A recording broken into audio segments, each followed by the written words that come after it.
So the Mavericks have made one last transaction before the season starts. Really surprised if they make another transaction.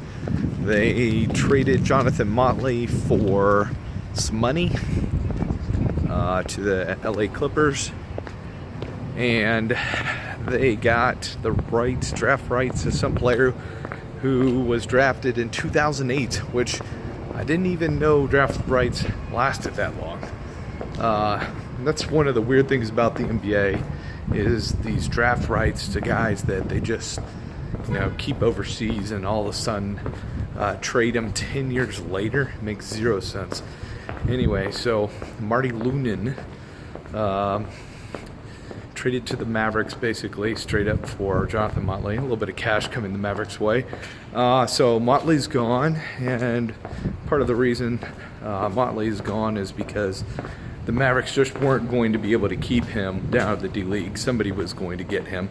So they decided to get something for him and send him on his way to a team that does not have as much depth in their front court as the Mavericks now do after the DeAndre Jordan signing. So the Mavericks went and found a wing.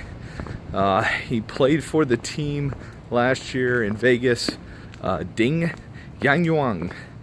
And Ding is 6'7", a little bit of a point forward, maybe not too different than the style of play that Luka Doncic plays. Who knows if he'll see the light of day with the Mavericks, but they've gone back to the Asian bucket. They keep trying. One of these years they're going to find an Asian that will make good on the promise of the Asian basketball market. First it was Wang, and then Yin Jilan, and then Satnam Singh, the Indian center. Who knows?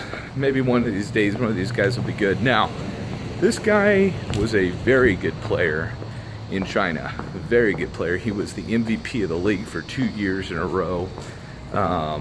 Scored like over 30 points and 7 assists and 4 or 5 rebounds, something or other. I mean, just ridiculous numbers in China. So, who knows? Maybe at the worst, right, he becomes a good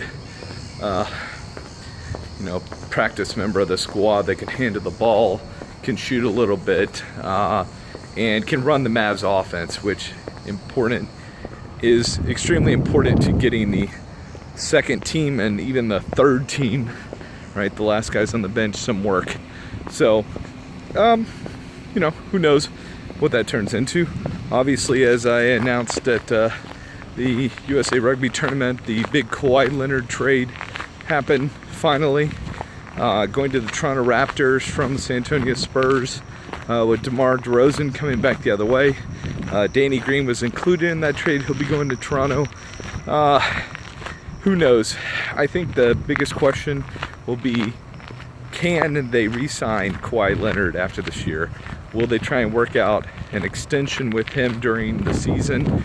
I very much doubt it. He's so sold on going to LA for whatever reason that it just seems like this is basically a DeMar DeRozan for Danny Green trade, and that leans heavily in the San Antonio Spurs' favor. But who knows, they could end up winning the East with that squad now with Danny Green and Kawhi Leonard. So, good luck to the Raptors on that, but I don't see it happening. That's about it all on the NBA front. NFL, we're getting closer and closer. It's almost fantasy football draft time. So I'll give a fantasy football draft teaser maybe next week before I draft my 2 leagues, and maybe some players to look out for, especially rookies. There was a big signing. Todd Gurley signed one of the biggest contracts for a running back, and could be changing the market on the way teams think of running backs now. Todd Gurley, I think, is more of an exception. He's kind of the Adrian Peterson. But, Saquon Barkley in 4 years, who knows? You could be looking at the first 100 million running back. So I think running back won't change. I think this is an aberration. It may end up coming back to haunt the LA Rams when it comes time to pay some of their offensive linemen and their quarterback. But until then, this has been another Rick vlog.